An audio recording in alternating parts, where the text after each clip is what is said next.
Hello every, welcome to students focus. നമ്മളുടെ insurance ടോപ്പിക്കാണ് നമ്മളിപ്പോൾ കണ്ടിന്യൂ ചെയ്തുകൊണ്ടിരിക്കുന്നത്.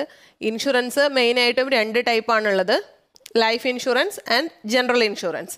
അതിൽ ലൈഫ് ഇൻഷുറൻസ് നമ്മൾ ഡീറ്റെയിൽ ആയിട്ട് ഇതിനു മുമ്പുള്ള വീഡിയോയിൽ ഡിസ്കസ് ചെയ്ത് കഴിഞ്ഞു. നിങ്ങൾ അഥവാ അത് കണ്ടിട്ടില്ല എന്നുണ്ടെങ്കിൽ പ്ലേലിസ്റ്റിൽ വീഡിയോ ഉണ്ട്, ഡിസ്ക്രിപ്ഷനിൽ ലിങ്കും കൊടുത്തിട്ടുണ്ട്, കണ്ടു നോക്കുക.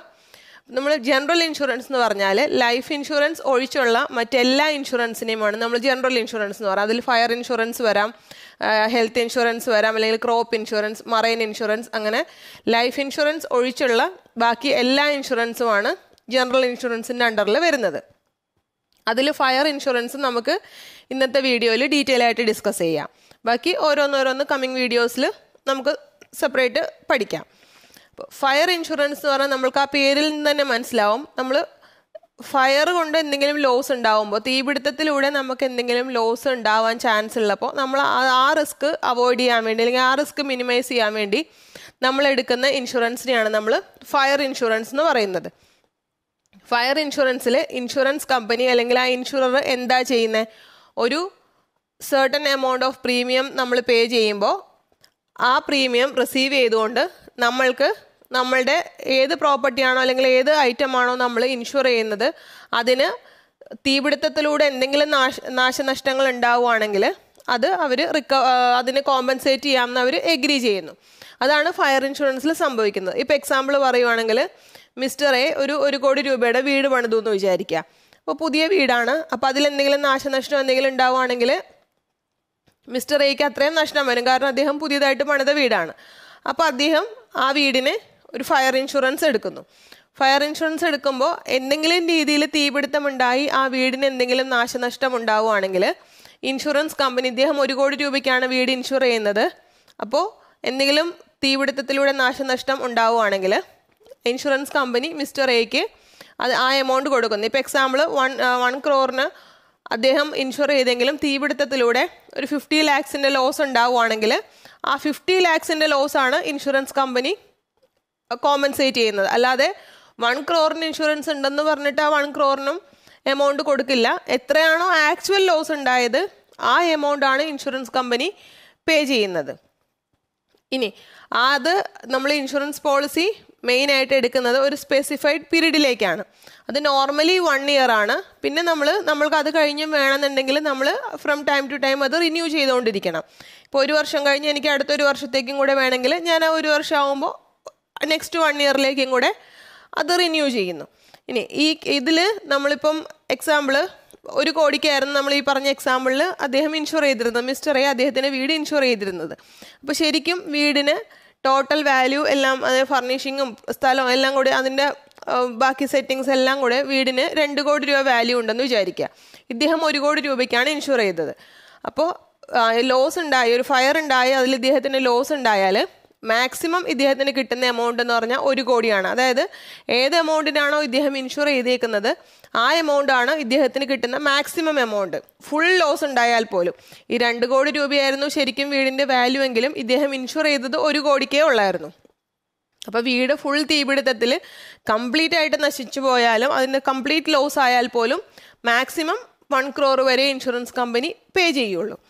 ഇനി ഇദ്ദേഹത്തിന് പ്രീമിയം കൊടുക്കുന്നത് ഏത് രീതിയിൽ കൊടുക്കാം, ഒന്നുകിൽ ലംസമായിട്ട് കൊടുക്കാം, അല്ലെങ്കിൽ ഇൻസ്റ്റാൾമെൻറ്റ്സ് ആയിട്ടും കൊടുക്കാം. കാരണം നമ്മൾ പഠിച്ചിട്ടുണ്ട്, ഇൻഷുറൻസ് കമ്പനിക്ക് നമ്മൾ ഒരു പ്രീമിയം മന്ത്ലി അല്ലെങ്കിൽ ലംസമായിട്ടോ എങ്ങനെയാണെന്ന് വെച്ചാൽ ആ ടേമിൽ ഇൻസ്റ്റാൾമെൻറ്റ്സ് ആയിട്ടോ അല്ലെങ്കിൽ ലംസമായിട്ടോ നമ്മൾ പ്രീമിയം പേ ചെയ്യുന്നതിനനുസരിച്ചാണ് ഇൻഷുറൻസ് കമ്പനി നമുക്ക് ഇൻഷുറൻസ് പ്രൊട്ടക്ഷൻ തരുന്നത്.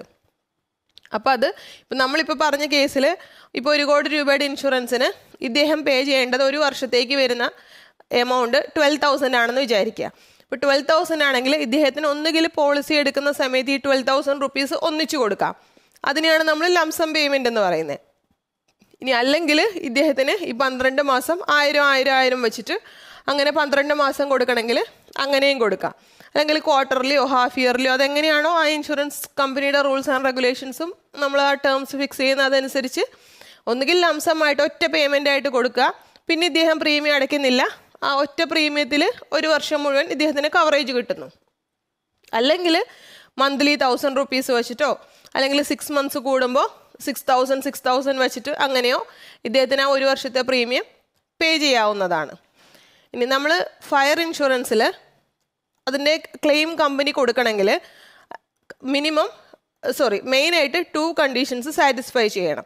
അതായത് നമ്മൾ ഒരു ഇൻഷുറൻസ് കമ്പനിയെ എൻ്റെ വീട് നശിച്ചു പോയി, ഞാൻ ഇത് ഇൻഷുറൻസ് ചെയ്തിട്ടുണ്ടായിരുന്നു, അപ്പോൾ എനിക്കതിൻ്റെ പേയ്മെൻറ്റ് തരണം എന്ന് പറഞ്ഞ് നമ്മൾ ഇൻഷുറൻസ് കമ്പനിയെ സമീപിക്കുമ്പോൾ 2 കണ്ടീഷൻസ് സാറ്റിസ്ഫൈ ചെയ്തിട്ടുണ്ടെങ്കിൽ മാത്രമേ ഉള്ളൂ, അല്ലെങ്കിൽ ആ 2 കണ്ടീഷൻസിൻ്റെ ബേസിൽ മാത്രമാണ് ഇൻഷുറൻസ് കമ്പനി നമുക്ക് പേയ്മെൻറ്റ് തരുന്നത്. അതിൽ ഫസ്റ്റ് വൺ, അവിടെ ഒരു ആക്ച്വൽ ലോസ് ഉണ്ടായിരിക്കണം. അതായത് നമ്മൾ ഫയർ ഇൻഷുറൻസിൽ തീപിടുത്തം കാരണമാണ് നഷ്ടമുണ്ടായെങ്കിൽ മാത്രമാണ് ആ നഷ്ടം ഇൻഷുറൻസ് കമ്പനി കോമ്പൻസേറ്റ് ചെയ്യുന്നത്. കാരണം നമ്മൾ എടുത്തേക്കുന്നത് എന്താണ്, ഫയർ ഇൻഷുറൻസ് ആണ്. അപ്പോൾ അവിടെ ഒരു ആക്ച്വൽ ലോസ് ഉണ്ടായിരിക്കണം. അത് എത്ര വാല്യൂവിൻ്റെ ആണോ ആ വാല്യൂവിൻ്റെ ഒരു ആക്ച്വൽ ലോസ്. ഇപ്പോൾ എക്സാമ്പിൾ പറയുവാണെങ്കിൽ, ഞാൻ ഒരു ബിൽഡിംഗ് ഇൻഷുർ ചെയ്തു എന്ന് വയ്ക്കുക. എനിക്കൊരു ബിൽഡിംഗ് ഉണ്ട്, ഞാൻ ആ ബിൽഡിംഗ് ഇൻഷുർ ചെയ്തത് 50 lakhs rupeesനാണ്. ആ ബിൽഡിങ്ങിൻ്റെ സൈഡിൽ കുറച്ച് ചെറുതായിട്ട് തീപിടുത്തം ഉണ്ടായി, അപ്പോൾ തന്നെ കെട്ടുപോയി. കാര്യമായിട്ട് നഷ്ടമൊന്നും ഉണ്ടായില്ല, നാശനഷ്ടമൊന്നും ഉണ്ടായില്ല. ബട്ട് അവിടെ ഒരു തീപിടുത്തം ഉണ്ടായി എന്ന് പറഞ്ഞ് ഞാൻ ഇൻഷുറൻസ് കമ്പനിയുടെ അടുത്ത് ക്ലെയിം ചോദിക്കുവാണ്. എൻ്റെ ബിൽഡിങ്ങിൽ തീ പിടിച്ചു, അപ്പോൾ അതുകൊണ്ട് നിങ്ങൾ ക്ലെയിം തരണം, എനിക്കതിൻ്റെ സമ്മഷ്യൂർഡ്, ഞാൻ എത്ര രൂപയ്ക്കാണോ എൻ്റെ ബിൽഡിംഗ് ഇൻഷുർ ചെയ്തത്, അപ്പോൾ നിങ്ങളതെനിക്ക് തരണം എന്ന് പറഞ്ഞാൽ ഇൻഷുറൻസ് കമ്പനി തരുമോ? ഇല്ല. കാരണം അവിടെ ഒരു ആക്ച്വൽ ലോസ് ഉണ്ടായിട്ടില്ല. തീപിടുത്തം ഉണ്ടായി എന്ന് പറഞ്ഞാലും ഒരു ലോസ് അവിടെ ഉണ്ടായിട്ടില്ല. അപ്പം നമ്മൾ ഒരു ആക്ച്വൽ ലോസ് ഉണ്ടെങ്കിൽ മാത്രമേ ഉള്ളൂ ഇൻഷുറൻസ് കമ്പനി നമുക്ക് ക്ലെയിം തരുള്ളൂ, അല്ലെങ്കിൽ പേയ്മെൻറ്റ് തരുള്ളൂ. നമുക്ക് എന്തെങ്കിലും നെഗറ്റീവ് ഇവൻ്റ് ഉണ്ടാകുമ്പോൾ ഇൻഷുറൻസ് കമ്പനി നമുക്ക് പേ ചെയ്യുന്ന ആ എമൗണ്ടിനെയാണ് നമ്മൾ ക്ലെയിം എന്ന് പറയുന്നത്. നമ്മൾ ഇൻഷുറൻസ് കമ്പനിയോട് നമ്മൾ ക്ലെയിം ചെയ്യും, ഇത്ര എമൗണ്ടാണ് ഞങ്ങൾക്ക് വരേണ്ടത്, അല്ലെങ്കിൽ ഞങ്ങൾക്ക് ഇത്ര ലോസാണ് ഉണ്ടായതെന്ന്. അപ്പോൾ ഇൻഷുറൻസ് കമ്പനി അത് അസസ് ചെയ്തിട്ട് അത് കറക്റ്റ് ആണെന്നുണ്ടെങ്കിൽ ആ എമൗണ്ട് പേ ചെയ്യും. ഇനി അല്ല, അവർ അത് നോക്കുമ്പോൾ, അവർ വാല്യുവേറ്റ് ചെയ്യുമ്പോൾ അവരുടെ വാല്യൂവിൽ തോന്നുന്ന എത്ര ലോസ് ആണോ, അവർക്കത് മനസ്സിലാവുന്ന എത്രയാണോ ആ എമൗണ്ട് ആയിരിക്കും ഇൻഷുറൻസ് കമ്പനി പേ ചെയ്യുന്നത്. അപ്പോൾ അത് ആക്ച്വൽ ലോസിൻ്റെ ബേസിസിലാണ് പേയ്മെൻറ്റ് വരുന്നത്. ഇനി നെക്സ്റ്റ് കണ്ടീഷൻസ് എന്ന് പറഞ്ഞാൽ, അത് ആ ഫയർ ഉണ്ടാകുന്നത് ആക്സിഡൻ്റലായിട്ടായിരിക്കണം, അല്ലെങ്കിൽ നമ്മൾ നോൺ ഇൻറ്റൻഷണലായിട്ടായിരിക്കണം. നമ്മൾ മനഃപൂർവ്വം ഉണ്ടാക്കിയ ഒരു ഫയറോ ഒരു തീപിടുത്തമോ ആയിരിക്കരുത്. ഇപ്പോൾ അതിന് എക്സാമ്പിൾ പറഞ്ഞാൽ, എൻ്റെ കയ്യിലൊരു വീടുണ്ടെന്ന് വിചാരിക്കുക. ആ വീടൊരു 20 വർഷമൊക്കെ ആയി ഞാൻ ആ വീട് പണിതിട്ടും, പഴയതായി വീട്. അപ്പോൾ ഞാൻ ആ വീടൊന്ന് റിനോവേറ്റ് ചെയ്യാൻ പ്ലാൻ ചെയ്യുന്നുണ്ട്. റിനോവേറ്റ് ചെയ്ത്, അല്ലെങ്കിൽ ആ വീട് പൊളിച്ച് കളഞ്ഞിട്ട് പുതിയൊരു വീട് പണിയാമെന്ന് ഞാൻ പ്ലാൻ ചെയ്തുകൊണ്ടിരിക്കുകയാണ്. അപ്പോൾ ഞാൻ തന്നെ ആ വീടിന് ആരും അറിയാതെ തീ വയ്ക്കുന്നു. അങ്ങനെ തീ വെച്ചിട്ട് ആ വീട്, ഞാൻ അതിന് ഇൻഷുറൻസ് എടുത്തിട്ടുണ്ടായിരുന്നു. അപ്പോൾ ഒരു 30 lakhsൻ്റെ ഇൻഷുറൻസാണ് ഞാൻ എടുത്തിരുന്നതെന്ന് വയ്ക്കുക. അപ്പോൾ അങ്ങനെ തീപിടുത്തത്തിൽ വീട് കത്തി നശിച്ചു പോയിട്ട് ഞാൻ ഇൻഷുറൻസ് കമ്പനിയെ സമീപിക്കുവാണ്. ഇങ്ങനെ എൻ്റെ വീട് പോയല്ലോ, അപ്പോൾ അതുകൊണ്ട് ഞാൻ ഫയർ ഇൻഷുറൻസ് എടുത്തിട്ടുണ്ടായിരുന്നല്ലോ, അപ്പോൾ എനിക്ക് ആ പേയ്മെൻറ്റ് തരണം എന്ന് പറഞ്ഞാൽ ഇൻഷുറൻസ് കമ്പനി തരില്ല. കാരണം അവർക്ക് അതിനുള്ള ടൂൾസ് ആൻഡ് ടെക്നിക്സ് ഉണ്ട്. അവർക്ക് അത് വെച്ച് നോക്കിയിട്ടുണ്ടെങ്കിൽ അവർക്ക് അറിയാൻ പറ്റും എങ്ങനെയാണ് ഫയർ വന്നത്, അല്ലെങ്കിൽ ആക്സിഡൻ്റലാണോ അതല്ല മനഃപൂർവ്വം ചെയ്തതാണോ എന്നല്ല. അപ്പോൾ അത് മനഃപൂർവ്വമായിട്ട് ചെയ്തതാണെങ്കിൽ, ആക്സിഡൻ്റലായിട്ട് വന്നതല്ല, നമ്മൾ മനഃപൂർവ്വം ഇൻറ്റൻഷനലായിട്ട് ചെയ്തതാണെങ്കിൽ അവർ പേയ്മെൻറ്റ് നമ്മൾക്ക് തരില്ല, നമ്മളുടെ ക്ലെയിം അവർ റിജക്റ്റ് ചെയ്യും. ഇനി അത് കൂടാതെ ഇപ്പോൾ വേറൊരു ക്രൈറ്റീരിയ എന്ന് പറഞ്ഞാൽ, അല്ലെങ്കിൽ വേറൊരു ഈവൻ്റ് എങ്ങനെയാണ് വരാൻ സാധ്യതയുള്ളതെന്ന് പറഞ്ഞാൽ, ഇപ്പം ഞാനൊരു ഓഫീസ് അല്ലെങ്കിൽ ഒരു ബിസിനസ് നടത്തുന്നുണ്ട്. അവിടുത്തെ പ്ലാന്റും മെഷീനറി എല്ലാം ഞാൻ ഇൻഷുർ ചെയ്തിട്ടുണ്ട്, ഫയർ ഇൻഷുറൻസിൽ ഇൻഷുർ ചെയ്തിട്ടുണ്ട്. അതിൽ ഒരു മെഷീനറി, ഒരു 50 lakhs വാല്യൂ ഉള്ള മെഷീനറിയാണെന്ന് വയ്ക്കാം. ആ മെഷീനറി ഞാൻ അധികം ഒത്തിരി യൂസ് ചെയ്ത് അതിൽ ഒത്തിരി പ്രൊഡക്ഷൻസ് നടക്കുന്നതുകൊണ്ട് ഓവർ ഹീറ്റായി ആ മെഷീൻ ഡാമേജ് വരുവാണ്, അല്ലെങ്കിൽ അത് നശിച്ചു പോവുകയാണ്. അവിടെ ഒരു തീപിടുത്തം ഉണ്ടാകുന്നില്ല, തീ ഇല്ലെങ്കിൽ പോലും ഓവർ ഹീറ്റായിട്ട്, ആ ഓവർ ഹീറ്റിൻ്റെ ഫലമായിട്ട് അത് നശിച്ചു പോകുന്നു എന്ന് വിചാരിക്കുക, അതിലൊരു ഡാമേജ് ഉണ്ടാകുന്നു. അപ്പോൾ ഞാൻ ഇൻഷുറൻസ് കമ്പനിയെ സമീപിച്ചിട്ട്, ഞാൻ ഈ മെഷീൻ 50 lakhsന് ഇൻഷുർ ചെയ്തിട്ടുണ്ടായിരുന്നു, അപ്പോൾ ആ മെഷീന് ഡാമേജ് വന്നിട്ടുണ്ട്, ഓവർ ഹീറ്റിംഗ് ആണ്, അപ്പോൾ എനിക്ക് നിങ്ങളെ ഡാമേജ് തരണം എന്ന് പറഞ്ഞാൽ ഇൻഷുറൻസ് കമ്പനി തരില്ല. കാരണം ഓവർ ഹീറ്റിംഗ് വിത്തൗട്ട് ഇഗ്നീഷൻ നമ്മളുടെ ഫയർ ഇൻഷുറൻസിൻ്റെ പോളിസിയിൽ കവർ ചെയ്യുന്നില്ല. അപ്പോൾ അതുകൊണ്ട് തന്നെ അങ്ങനെ വരുന്ന കേസിൽ ഇൻഷുറൻസ് കമ്പനി നമ്മൾക്ക് എമൗണ്ട് പേ ചെയ്യില്ല. നമ്മൾ തീപിടുത്തം ഇല്ലാതെ ഓവർ ഹീറ്റിംഗ് കൊണ്ട് വരുന്ന ഒരു പ്രോബ്ലം ആണെങ്കിൽ ഇൻഷുറൻസ് കമ്പനി അന്ന് ക്ലെയിം റിജക്റ്റ് ചെയ്യും, നമുക്ക് എമൗണ്ട് കിട്ടില്ല. ഇനി നമ്മുടെ ഫയർ ഇൻഷുറൻസിലെ മെയിൻ എലമെൻറ്റ്സ് എന്തൊക്കെയാണെന്ന് നോക്കാം. നമ്മൾ ഇൻഷുറൻസിൻ്റെ പ്രിൻസിപ്പിൾസ് ഓൾറെഡി പഠിച്ചതാണ്. പിന്നെ നമ്മൾ ഇപ്പോൾ ലൈഫ് ഇൻഷുറൻസിൻ്റെ കേസിൽ നമ്മൾ അതിൽ ഏറ്റവും കൂടുതൽ ലൈഫ് ഇൻഷുറൻസിന് ആപ്റ്റ് ആവുന്നത്, ലൈഫ് ഇൻഷുറൻസിൽ നമ്മൾ കൂടുതൽ യൂസ് ചെയ്യുന്ന പോയിൻറ്റ്സ് എന്തൊക്കെയാണെന്ന് നമ്മൾ ലൈഫ് ഇൻഷുറൻസിൽ പഠിച്ചിരുന്നു. ഇനി അതുപോലെ ഫയർ ഇൻഷുറൻസിൻ്റെ കേസിൽ അതിൽ കൂടുതൽ നമ്മൾ യൂസ് ചെയ്യുന്ന അല്ലെങ്കിൽ കൂടുതൽ യൂസ് ചെയ്യേണ്ട പോയിന്റ്സ് ഏതൊക്കെയാണ്, കൂടുതൽ ഇമ്പോർട്ടൻ്റ് ആയ പോയിന്റ്സ് ഏതൊക്കെയാണെന്നാണ് നമ്മൾ ഇതിൽ ഡിസ്കസ് ചെയ്യുന്നത്. അപ്പോൾ ഫസ്റ്റ് വൺ, ഫയർ ഇൻഷുറൻസിൻ്റെ കേസിൽ ഒരു ഇൻഷുറബിൾ ഇൻട്രസ്റ്റ് ഉണ്ടായിരിക്കണം. അത് നമ്മൾ ഇതിന് മുമ്പും പഠിച്ചിട്ടുണ്ടായിരുന്നു, ലൈഫ് ഇൻഷുറൻസിൻ്റെ കേസിലും പഠിച്ചിട്ടുണ്ടായിരുന്നു. ഇൻഷുറബിൾ ഇൻട്രസ്റ്റ് എന്ന് പറഞ്ഞത് ആ ഇൻഷുർ ചെയ്യുന്ന ആൾക്ക് ഒരു പെക്യൂനറി ഇൻട്രസ്റ്റ് ഉണ്ടായിരിക്കും. അതായത് ആ വസ്തു നശിച്ചു പോവുകയാണെങ്കിൽ, കത്തി നശിച്ചാൽ അദ്ദേഹത്തിന് ഒരു മോണിറ്ററി ലോസ്, ഒരു സാമ്പത്തിക നഷ്ടം ഉണ്ടാവണം. അങ്ങനെയുള്ള കേസിൽ മാത്രമേ ഉള്ളൂ ഫയർ ഇൻഷുറൻസ് എടുക്കാനായിട്ട് സാധിക്കുള്ളൂ. ഇപ്പോൾ ഞാൻ ഒരു ഫയർ ഇൻഷുറൻസ് എടുക്കണം എന്നുണ്ടെങ്കിൽ ഞാൻ ഏത് വസ്തുവാണോ ഇൻഷുർ ചെയ്യുന്നത്, ഇപ്പോൾ എക്സാമ്പിൾ ഒരു ബിൽഡിംഗ് ഞാൻ ഇൻഷുർ ചെയ്യുവാണെങ്കിൽ ആ ബിൽഡിങ്ങിൽ ഫയർ കൊണ്ട് എന്തെങ്കിലും ലോസ് ഉണ്ടാവുകയാണെങ്കിൽ അതിൽ നിന്ന് എനിക്കൊരു സാമ്പത്തിക നഷ്ടം ഉണ്ടാവാൻ സാധ്യത ഉണ്ടായിരിക്കണം. അങ്ങനെയുള്ള കേസിൽ മാത്രമേ എനിക്ക് ഫയർ ഇൻഷുറൻസ് എടുക്കാനായിട്ട് സാധിക്കുള്ളൂ. നമ്മളുടെ ഫയർ ഇൻഷുറൻസിൻ്റെ കേസിൽ ഈ പെക്യൂനിയറി ഇൻട്രസ്റ്റ് അല്ലെങ്കിൽ ഇൻഷുറബിൾ ഇൻട്രസ്റ്റ് നമ്മൾ ഇൻഷുറൻസ് പോളിസി എടുക്കുന്ന സമയത്തും ഉണ്ടാവണം. ഏത് സമയത്താണോ ലോസ് ഉണ്ടാവുന്നത് ആ സമയത്തും ഉണ്ടായിരിക്കണം. ഇപ്പോൾ അതിനൊരു എക്സാമ്പിൾ പറഞ്ഞാൽ, ഞാൻ ഒരു വീട് പണിതു എന്ന് വിചാരിക്കുക. ഒരു വീട് പണിതു, എന്നിട്ട് ഞാൻ ആ വീട് ഇൻഷുർ ചെയ്യുന്നു. ഇൻഷുർ ചെയ്ത് കഴിഞ്ഞിട്ട് ഒരു 1 കോടി രൂപയ്ക്ക് ഇൻഷുർ ചെയ്തു. അത് കഴിഞ്ഞിട്ട് ഇപ്പോൾ 1 ഇയറിലേക്കാണ് ഇൻഷുർ ചെയ്തേക്കുന്നത്. അത് കഴിഞ്ഞിട്ട് ഒരു 3 months കഴിഞ്ഞപ്പോൾ ഞാൻ ആ വീട് സെല്ല് ചെയ്യുന്നു. മറ്റൊരാൾക്ക് ആ വീട് സെല്ല് ചെയ്ത് ഞാൻ എൻ്റെ ക്യാഷൊക്കെ മേടിച്ചു. അത് കഴിഞ്ഞിട്ട് ഒരു 3-4 months കഴിയുമ്പോൾ ആ വീടിന് എങ്ങനെയെങ്കിലും തീപിടുത്തം ഉണ്ടാകുന്നു. അപ്പോൾ ശരിക്കും പറഞ്ഞാൽ ഞാൻ 1 ഇയറിലേക്ക് പോളിസി എടുത്തിട്ടുണ്ട്. 1 ഇയറിലേക്ക് ആ പോളിസി ബാധകമാണ്. പോളിസി ടേം 1 year ആണ്. അപ്പോൾ 1 ഇയറിലേക്ക് ആ വീടിന് തീ വയ്ക്കുവാണെങ്കിൽ, എന്തെങ്കിലും തീപിടുത്തത്തിലൂടെ നഷ്ടം ഉണ്ടായാൽ എനിക്ക് പേയ്മെൻറ്റ് തരേണ്ടതാണ്. ബട്ട് ഈ കേസിൽ എന്ന് പറഞ്ഞാൽ ആ വീട് ഇപ്പം എൻ്റെ ഓണർഷിപ്പിലല്ല, ഞാൻ മറ്റൊരാൾക്ക് വിറ്റു, അതിൻ്റെ ക്യാഷും ഞാൻ മേടിച്ചതാണ്. എനിക്കിപ്പോൾ ആ വീടുമായിട്ട് ഒരു ബന്ധമില്ല. അപ്പോൾ ആ വീട്ടിൽ തീപിടുത്തം ഉണ്ടാകുമ്പോൾ അതുകൊണ്ട് തന്നെ എനിക്ക് പേയ്മെൻറ്റ് കിട്ടില്ല. കാരണം ഇപ്പോൾ എനിക്ക് അതിലൊരു പെക്യൂനിയറി ഇൻട്രസ്റ്റ് ഇല്ല. അതായത് ആ വീടിന് തീ പിടിച്ച് നഷ്ടം വന്നാൽ അതിൽ എനിക്കൊന്നും നഷ്ടപ്പെടുന്നില്ല, എനിക്ക് മോണിറ്ററി ലോസ് ഒന്നും ഉണ്ടാവുന്നില്ല. അപ്പോൾ അങ്ങനെയുള്ള കേസിൽ നമുക്ക് ഇൻഷുറബിൾ ഇൻട്രസ്റ്റ് ഇൻഷുറൻസിൽ നമ്മൾ ജോയിൻ ചെയ്യുന്ന ഇൻഷുറൻസ് പോളിസി എപ്പോഴാണോ നമ്മൾ എടുക്കുന്നത് ആ ടൈമിലും ഉണ്ടാവണം. നമുക്ക് എപ്പോഴാണോ ലോസ് ഉണ്ടാവുന്നത് ആ ടൈമിലും നമ്മൾക്ക് ഇൻഷുറബിൾ ഇൻട്രസ്റ്റ് ഉണ്ടായിരിക്കണം. എന്നാലേ നമുക്ക് ഫയർ ഇൻഷുറൻസിൻ്റെ പോളിസീസ് അനുസരിച്ച് നമുക്ക് ക്ലെയിം കിട്ടുള്ളൂ. ഇനി നെക്സ്റ്റ് വൺ, നമ്മൾ അറ്റ്മോസ്റ്റ് ഗുഡ് ഫെയ്ത്ത്. ഇത് നമ്മൾ ഫയർ ഇൻഷുറൻസിൻ്റെ കേസിലും പാലിക്കണം. ലൈഫ് ഇൻഷുറൻസിൻ്റെ കേസിൽ ചെയ്തിരുന്ന പോലെ തന്നെ ഫയർ ഇൻഷുറൻസിൻ്റെ കേസിലും നമ്മളത് കീപ്പ് ചെയ്യണം. നമ്മൾ ഹോണസ്റ്റ്ലി കറക്റ്റായ ഇൻഫർമേഷൻ ഇൻഷുറർക്ക് പ്രൊവൈഡ് ചെയ്യണം. അത് രണ്ടുപേരും ചെയ്യണം. ഇൻഷുറൻസ് ആരാണോ എടുക്കുന്നത് അവരും ഡീറ്റെയിൽസ് കറക്റ്റായിട്ട് പ്രൊവൈഡ് ചെയ്യണം, ഇൻഷുറൻസ് കമ്പനിയും പ്രൊവൈഡ് ചെയ്യണം. ഇപ്പോൾ എക്സാമ്പിൾ പറഞ്ഞാൽ, മിസ്റ്റർ എ ഒരു വീട് ഇൻഷുർ ചെയ്യുന്നു എന്ന് വിചാരിക്കാം. മിസ്റ്റർ എയുടെ വീട് മിസ്റ്റർ എ ഇൻഷുർ ചെയ്യാൻ പോകുന്നു. ആ വീടിന് ശരിക്കും ഒരു 15 വർഷത്തെ പഴക്കമുണ്ട്. 15 വർഷത്തെ പഴക്കമുണ്ട്. ആ വീടിൻ്റെ തൊട്ടടുത്ത് ഒരു പടക്ക നിർമ്മാണശാലയുണ്ട്. വീടിനോട് ചേർന്ന് തന്നെയാണ് ഒരു പടക്കങ്ങളൊക്കെ ഉണ്ടാക്കുന്ന ഒരു പടക്ക നിർമ്മാണശാലയുള്ളത്. അപ്പോൾ അവിടെ ഇതിനു മുമ്പ് 1-2 പ്രാവശ്യം തീപിടുത്തമൊക്കെ ഉണ്ടായിട്ടുണ്ട്. അപ്പോൾ അതെല്ലാം ഈ മിസ്റ്ററെ മറച്ചു വയ്ക്കുവാണ്. വീടിന് ഇത്ര പഴക്കമുണ്ടെന്നുള്ളതും പിന്നെ അവിടെ ഇതിനു മുമ്പ് തീപിടുത്തം ഉണ്ടായിട്ടുള്ള കാര്യമൊന്നും ഇൻഷുറൻസ് കമ്പനിയെ മിസ്റ്ററെ അറിയിക്കുന്നില്ല. എന്തുകൊണ്ടാണ് അറിയിക്കാത്തതെന്ന് വെച്ചാൽ, റിസ്ക് കൂടുതലാണെന്ന് അവരെ അറിയിക്കുകയാണെങ്കിൽ അതിനനുസരിച്ച് പ്രീമിയം എമൗണ്ട് കൂടും. അപ്പോൾ അതുകൊണ്ട് പ്രീമിയം എമൗണ്ട് കുറയ്ക്കാൻ വേണ്ടി ഇദ്ദേഹം ഇതെല്ലാം മറച്ചു വയ്ക്കുവാണ്. മറച്ചു വെച്ചിട്ട് പോയി ഇൻഷുറൻസ് എടുക്കുന്നു. ഇൻഷുറൻസ് എടുത്ത് കുറച്ച് നാൾ കഴിയുമ്പോഴത്തേക്കും എന്തെങ്കിലും തീപിടുത്തം ഉണ്ടായി. അടുത്ത തീപിടുത്തം ഉണ്ടായപ്പോൾ അത് ഇദ്ദേഹത്തിൻ്റെ വീട്ടിലേക്കും വന്നു. അപ്പോൾ എന്തെങ്കിലും ഇപ്പോൾ പടക്കം അങ്ങനെ എന്തെങ്കിലുമൊക്കെ പൊട്ടി ഇദ്ദേഹത്തിൻ്റെ വീട്ടിൽ തീ വന്ന് നാശനഷ്ടം ഉണ്ടായി. അങ്ങനെയുള്ള കേസിൽ ഇദ്ദേഹം അറ്റ്മോസ്റ്റ് ഗുഡ് ഫെയ്ത്ത് എന്ന് പറഞ്ഞ പ്രിൻസിപ്പിൾ കീപ്പ് ചെയ്തിട്ടുണ്ടോ? ഇല്ല. കാരണം അത് ശരിക്കും ഇദ്ദേഹത്തിൻ്റെ പോളിസിയെ അഫക്റ്റ് ചെയ്യുന്ന മാറ്റർ ആണെങ്കിൽ കൂടി ഇദ്ദേഹം അത് പറഞ്ഞില്ല. പിന്നെ വീടിന് അത്ര പഴക്കമുണ്ട് എന്നുള്ള കാര്യവും ഇദ്ദേഹം പറഞ്ഞിട്ടില്ല. അപ്പോൾ അങ്ങനെയുള്ള ആ പോളിസിയെ ബാധിക്കുന്ന കാര്യങ്ങൾ കൃത്യമായിട്ട് ഇൻഷുറൻസ് എടുക്കുന്ന ആൾ ഇൻഷുറൻസ് കമ്പനിയെ അറിയിച്ചിരിക്കണം. ഇനി അതുപോലെ ഇൻഷുറൻസ് കമ്പനി തിരിച്ചും ചെയ്യണം. ഇപ്പോൾ ഏതൊക്കെ രീതിയിലുള്ള ഇൻഷുറൻസ് ആണ് ഇവർ കവർ ചെയ്യുന്നത്, അല്ലെങ്കിൽ ഏതൊക്കെയാണ് കവർ ചെയ്യാത്തത്, അതെല്ലാം കൃത്യമായിട്ട് ഇൻഷുറൻസ് എടുക്കുന്ന ആളെ ഇൻഷുറൻസ് കമ്പനി മനസ്സിലാക്കിയിരിക്കണം. ഇപ്പോൾ ഏതെങ്കിലും രീതിയിൽ ഒരു തീപിടുത്തം ഉണ്ടായി കഴിഞ്ഞിട്ട് നമ്മൾ ക്ലെയിമിന് ചെല്ലുമ്പോൾ എനിക്ക് തീപിടുത്തം ഉണ്ടായി, അപ്പോൾ എനിക്ക് ഈ എമൗണ്ട് തരണം എന്നും പറഞ്ഞ് ചെല്ലുമ്പോൾ ഇൻഷുറൻസ് കമ്പനി പറയുവാണ്, ഇല്ല ആ എമൗണ്ട് തരില്ല, കാരണം അത് ഞങ്ങളുടെ പോളിസിയിൽ കവർ ചെയ്യുന്നില്ല, അതുകൊണ്ട് ഞങ്ങൾ തരില്ല എന്ന് ആദ്യം പറയാതെ ക്ലെയിം ഉണ്ടാകുന്ന സമയത്ത് ഇൻഷുറൻസ് കമ്പനി ഒരിക്കലും പറയാൻ പാടില്ല. അപ്പോൾ അറ്റ്മോസ്റ്റ് ഗുഡ് ഫെയ്ത്തിൻ്റെ പ്രിൻസിപ്പിൾ രണ്ടുപേരും കീപ്പ് ചെയ്യണം. ഇൻഷുറൻസ് എടുക്കുന്നവരാരാണോ അവരും കീപ്പ് ചെയ്യണം, ഇൻഷുറൻസ് കമ്പനിയും കീപ്പ് ചെയ്യണം. ഇനി next one, contract of strict indemnity. നമ്മൾ ലൈഫ് ഇൻഷുറൻസിൻ്റെ കേസിൽ പഠിച്ചായിരുന്നു.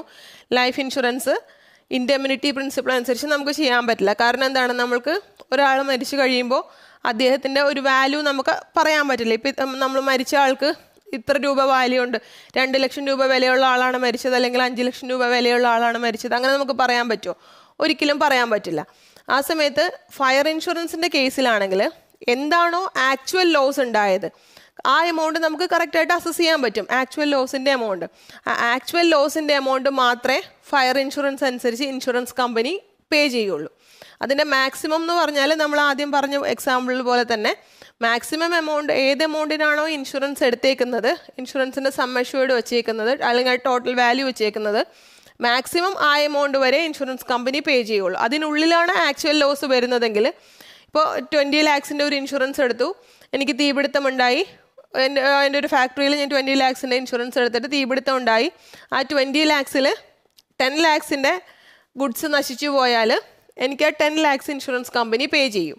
ഇനി ഞാൻ 20 lakhs ഇൻഷുറൻസ് എടുത്തിട്ട് എനിക്ക് ഫയർ ഉണ്ടായിട്ട് ലോസ് വന്നത് 30 lakhs ആണെന്ന് വയ്ക്കുക. അപ്പോൾ ഇൻഷുറൻസ് കമ്പനി എത്ര എമൗണ്ട് പേ ചെയ്യും? മാക്സിമം 20 lakhs വരെ ഇൻഷുറൻസ് കമ്പനി പേ ചെയ്യുള്ളൂ. 30 lakhs ലോസ് ഉണ്ടായി എന്ന് വിചാരിച്ചിട്ട് ആ 30 lakhs ഇൻഷുറൻസ് കമ്പനി പേ ചെയ്യില്ല. കാരണം എന്താണ്, നമ്മൾ ഇൻഷുറൻസ് 20 lakhs rupees മാത്രമേ എടുത്തിട്ടുള്ളൂ. ഇനി ഇൻഷുറൻസ് കമ്പനി പേ ചെയ്യുമ്പോൾ അവരൊരിക്കലും എത്ര എമൗണ്ടാണ്, ഇപ്പോൾ ഒരു തീപിടുത്തമുണ്ടായി, ഒരു വീട് കത്തി നശിച്ചു എന്ന് വിചാരിക്കുക. അപ്പോൾ നമ്മൾ പറയുവാണ് അതെൻ്റെ വീട് ഞാൻ പണിതപ്പോൾ 50 lakhs rupees പണിതത്, അപ്പോൾ അതുകൊണ്ട് 50 lakhs rupees എനിക്ക് തരണം എന്ന് പറഞ്ഞാൽ ഇൻഷുറൻസ് കമ്പനി തരുമോ? തരില്ല. കാരണം അവരതിൽ ഡിപ്രീസിയേഷൻ എത്ര വന്നിട്ടുണ്ട്, അതായത് നമ്മൾ ഇത്രയും നാൾ ആ സാധനം യൂസ് ചെയ്തപ്പോൾ, അതെന്ത് ഐറ്റം ആണെങ്കിലും, ഇപ്പോൾ വീടാകുമ്പോൾ ഇത്ര നാൾ വീട് യൂസ് ചെയ്തപ്പോൾ അതിൻ്റെ ഒരു വാല്യൂ കുറയുന്നുണ്ട്, ശരിയല്ലേ? ഇപ്പോൾ വേറൊരു എക്സാമ്പിൾ പറഞ്ഞാൽ, നിങ്ങളൊരു വീട് വാങ്ങിക്കാൻ പോകാമെന്ന് വിചാരിക്കുക. സെയിം സ്ഥലത്ത് അടുത്തടുത്ത് 2 വീടുകൾ, അപ്പോൾ രണ്ടിനും വില പറയുന്നത് 30 lakhs ആണെന്ന് വിചാരിക്കുക. 2 വീടിനും. ഒരെണ്ണം നല്ല പുതിയ വീടാണ്, സ്ഥലവും ബാക്കിയെല്ലാം സെയിം ആണ്. ഒരെണ്ണം നല്ല പുതിയ വീടാണ്, ഒരെണ്ണം ഒരു 10-20 വർഷം പഴക്കമുള്ള വീടാണ്. അപ്പോൾ ഇത് രണ്ടും കണ്ടിട്ട് 30 lakhs പറയുവാണെങ്കിൽ നിങ്ങൾ നോർമലി എന്താ പറയുന്നത്? പുതിയ വീട് അത് കുഴപ്പമില്ല, അത് 30 lakhs വാല്യൂ ഉണ്ട്, മറ്റേത് 30 lakhs വാല്യൂ ഒന്നുമില്ല, കാരണം അത് ഒരു 10-20 വർഷം പഴക്കമുള്ള വീടാണ്, അതിന് നല്ല പഴക്കം തോന്നിക്കുന്നുണ്ട്, പഴയ വീടാണ്, സോ അതിനത്രയും വാല്യൂ ഇല്ല എന്ന് പറയില്ലേ? അതുപോലെ തന്നെ നമ്മളുടെ അസറ്റ്സ് നമ്മൾ യൂസ് ചെയ്തുകൊണ്ടിരിക്കുമ്പോൾ അതിൻ്റെ വാല്യൂ ഡിമിനിഷിങ് ആവും, അതിൻ്റെ വാല്യൂ കുറയും. അപ്പോൾ അതിനാണ് നമ്മൾ ഡിപ്രീസിയേഷൻ എന്ന് പറയും, നമ്മൾ യൂസ് ചെയ്യുന്നതുകൊണ്ട് അസറ്റിൽ വരുന്ന റിഡക്ഷന്. അപ്പോൾ നമ്മൾ വീടിൻ്റെ കേസിലാണെങ്കിൽ ഇപ്പോൾ എത്ര നാളായി ആ വീട് പണിതിട്ട്, എത്ര നാൾ നമ്മൾ യൂസ് ചെയ്താണ്, അല്ലെങ്കിൽ എത്ര വർഷം കഴിഞ്ഞു, അതിനൊരു നോർമൽ ഡിപ്രീസിയേഷനോ റേറ്റ് ഉണ്ട്. അപ്പോൾ അത് കുറച്ചിട്ടുള്ള എമൗണ്ട് മാത്രമേ ഇൻഷുറൻസ് കമ്പനി പേ ചെയ്യുള്ളൂ. ഞാൻ വീട് പണിതപ്പോൾ 50 lakhs പേ ചെയ്തത്, അപ്പോൾ ഇപ്പോൾ ഒരു 10 വർഷം കഴിഞ്ഞു എന്ന് വിചാരിക്കുക വീട് പണിതിട്ട്, അപ്പോൾ തീപിടുത്തത്തിൽ വീട് മുഴുവൻ കത്തി നശിച്ചു പോയി, നിങ്ങൾ 50 lakhs rupees തരണം എന്ന് ഇൻഷുറൻസ് കമ്പനിയോട് പറഞ്ഞാൽ അവർ 50 lakhs തരില്ല. അതിൽ നിന്ന് ഈ 10 വർഷത്തെ ഡിപ്രീസിയേഷൻ എത്ര എമൗണ്ട് ആണ്, ഇപ്പോൾ എക്സാമ്പിൾ 10 വർഷത്തെ ഡിപ്രീസിയേഷൻ ഒരു 3 lakhs rupees ആണ് വരുന്നതെന്ന് വിചാരിക്കുക. അപ്പോൾ അവർ ആ 3 lakhs rupees കുറച്ചിട്ടുള്ള ബാക്കി എമൗണ്ട് മാത്രമേ ഉള്ളൂ എനിക്ക് പേ ചെയ്യുള്ളൂ. ഫുൾ വീട് കത്തി നശിച്ചു പോയാലും ആ ഡിപ്രീസിയേഷൻ കുറച്ചിട്ടുള്ള എമൗണ്ട് ആയിരിക്കും ഇൻഷുറൻസ് കമ്പനി പേ ചെയ്യുന്നത്. അതെന്തുകൊണ്ടാണെന്ന് വെച്ചാൽ ഇൻഷുറൻസ് ഒരിക്കലും പ്രോഫിറ്റ് ഉണ്ടാക്കാനുള്ളൊരു മാർഗ്ഗമല്ല. ഇൻഷുറൻസിൽ നമ്മൾ എന്താ ചെയ്യുന്നത്, ആ ഒരു ലോസ് സംഭവിക്കുന്നതിന് മുമ്പ് അല്ലെങ്കിൽ ആ ഒരു ഇൻസിഡൻറ്റ് ഉണ്ടാവുന്നതിന് മുമ്പ് നമ്മൾ ഏത് പൊസിഷനിലായിരുന്നോ ആ പൊസിഷനിലേക്ക് നമ്മളെ തിരിച്ചു കൊണ്ടുവരിക എന്നത് മാത്രമാണ് ഇൻഷുറൻസ് കമ്പനി ചെയ്യുന്നത്.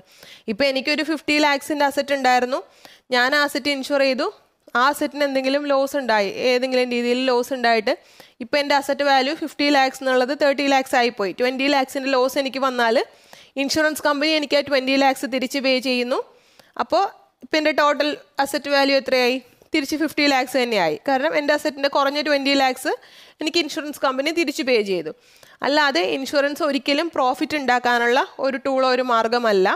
നമ്മളുടെ ലോസിന് മുമ്പ് നമ്മളുടെ പൊസിഷൻ എന്തായിരുന്നോ ആ അവസ്ഥയിലേക്ക് മോണിറ്ററിൽ നമ്മൾ തിരിച്ചു കൊണ്ടുവരിക മാത്രമാണ് ഇൻഷുറൻസ് കമ്പനി ചെയ്യുന്നത്. അത് മാത്രമാണ് ഇൻഷുറൻസിൻ്റെ ലക്ഷ്യം. അതുകൊണ്ട് തന്നെയാണ് നമുക്ക് ലൈഫ് ഇൻഷുറൻസിൻ്റെ കേസിൽ നമ്മൾ പഠിച്ചിരുന്നു കോൺട്രാക്ട് ഓഫ് ഇൻഡെമിനിറ്റി നമുക്ക് ലൈഫ് ഇൻഷുറൻസിൽ അപ്ലൈ ചെയ്യാൻ പറ്റില്ല എന്ന്. കാരണം ഒരാൾ മരിക്കുന്നതിന് മുമ്പത്തെ അവസ്ഥയെന്ന് വെച്ചാൽ അദ്ദേഹം ജീവനോടെ ഉണ്ട്. അപ്പോൾ മരിച്ചു കഴിഞ്ഞിട്ട് നമുക്ക് ആ കുടുംബത്തിൽ അതേപോലെ റീപ്ലേസ് ചെയ്ത് കൊടുക്കാൻ പറ്റുമോ? പറ്റില്ല. അതുകൊണ്ടാണ് നമ്മൾ ലൈഫ് ഇൻഷുറൻസിൻ്റെ കേസിൽ കോൺട്രാക്ട് ഓഫ് ഇൻഡെമിനിറ്റി വർക്ക് ചെയ്യില്ല എന്ന് നമ്മൾ പഠിച്ചായിരുന്നു നേരത്തെ. അത് നമുക്കൊരു വാല്യൂ ആണ് നമ്മൾ അസസ് ചെയ്ത് അദ്ദേഹത്തിന് അല്ലെങ്കിൽ സം അഷ്യൂർഡ് എത്രയാണോ ഫിക്സ് ചെയ്യുന്ന ആ എമൗണ്ടാണ് നമ്മൾ കൊടുക്കുന്നത്. അപ്പോൾ ഫയർ ഇൻഷുറൻസിൻ്റെ കേസിൽ correct actual amount of loss എത്രയാണ്, ആ ലോസ് എമൗണ്ട് അത് അതിന് ഡിപ്രീസിയേഷൻ കുറച്ചിട്ട് ആ അസറ്റിൻ്റെ വാല്യൂന്ന് ഡിപ്രീസിയേഷൻ കുറച്ചിട്ടുള്ള ആക്ച്വൽ എമൗണ്ട് ഓഫ് ലോസ് ആണ് ഇൻഷുറൻസ് കമ്പനി ആരാണോ ഇൻഷുർ ചെയ്തേക്കുന്നത് അവർക്ക് കൊടുക്കുന്നത്. ഇനി നെക്സ്റ്റ് വൺ വരുന്നത്, നമ്മൾ ഇൻഷുറൻസ് കമ്പനി ഫയർ ഇൻഷുറൻസിൻ്റെ ബേസിൽ ക്ലെയിം കൊടുക്കുന്നത് ആ നാശനഷ്ടമുണ്ടായത് ഫയർ കൊണ്ടാണെങ്കിൽ മാത്രമാണ്. ഞാനിപ്പോൾ ഒരു വീടിന് വേണ്ടി ഫയർ ഇൻഷുറൻസ് എടുത്തു, ആ വീടിന് എന്തെങ്കിലും നാശനഷ്ടം ഉണ്ടായി എന്ന് വിചാരിക്കുക. അപ്പോൾ ചെറുതായിട്ടൊന്ന് തീപിടുത്തം ഉണ്ടായി, ബട്ട് അതിൽ എനിക്ക് നഷ്ടമൊന്നും ഉണ്ടായില്ല. മറ്റേതെങ്കിലും രീതിയിൽ ഇപ്പോൾ വീടിൻ്റെ അടുത്ത് നിന്ന് ഒരു വലിയ തേക്ക് മരം വീണ് എൻ്റെ വീട് നശിച്ചു പോയി. അപ്പോൾ ഞാൻ ഇൻഷുറൻസ് കമ്പനി എടുത്തിയെന്ന് പറയാണ്, ഇൻഷുറൻസിൽ തീപിടുത്തം ഉണ്ടായി, എൻ്റെ വീട്ടിൽ തീപിടുത്തം ഉണ്ടായി, അപ്പോൾ അതുകൊണ്ടാണ് വീട് പോയെന്ന് പറഞ്ഞാൽ അവർക്കത് ചെക്ക് ചെയ്യുമ്പോൾ അല്ലെങ്കിൽ വെരിഫൈ ചെയ്യുമ്പോൾ അവർക്ക് അറിയാൻ പറ്റുമല്ലോ. അപ്പോൾ ആ കേസിൽ ഫയർ കാരണമല്ല എൻ്റെ വീടിന് നാശം വന്നത്, കാരണം ചെറുതായിട്ട് തീപിടുത്തം ഉണ്ടായാലും അതിൽ എൻ്റെ വീടിന് ഒന്നും പറ്റിയിട്ടില്ല. അടുത്ത് നിൽക്കുന്ന തേക്ക് മരം മറിഞ്ഞു വീണാണ് എൻ്റെ വീട് മുഴുവൻ നശിഞ്ഞു പോയത്. ആ കേസിൽ എനിക്ക് ഫയർ ഇൻഷുറൻസ് ബേസ് ചെയ്ത് ക്ലെയിം കിട്ടില്ല, എമൗണ്ട് ഒന്നും കിട്ടില്ല. കാരണം എന്താണ്, അതിൻ്റെ റീസൺ എന്ന് പറഞ്ഞാൽ, ആ ലോസിൻ്റെ റീസൺ എന്ന് പറഞ്ഞാൽ ഫയർ അല്ല, തീപിടുത്തം ഉണ്ടായത് കൊണ്ടല്ല എനിക്ക് ആ ലോസ് വന്നത്. അപ്പോൾ ഇത്രയും പ്രിൻസിപ്പിൾസാണ് നമ്മൾ ഫയർ ഇൻഷുറൻസിൻ്റെ കേസിൽ, നമ്മൾ നോർമൽ ഇൻഷുറൻസ് പ്രിൻസിപ്പിൾ ഫയർ ഇൻഷുറൻസിൻ്റെ കേസിൽ കൂടുതൽ ആപ്ലിക്കബിൾ ആവുന്ന ഇത്രയും കാര്യങ്ങളാണ്. ഇനി നെക്സ്റ്റ് വീഡിയോയിൽ നമുക്ക് മറൈൻ ഇൻഷുറൻസ് കവർ ചെയ്യാം. So till then stay safe. Thank you very much and all the very best.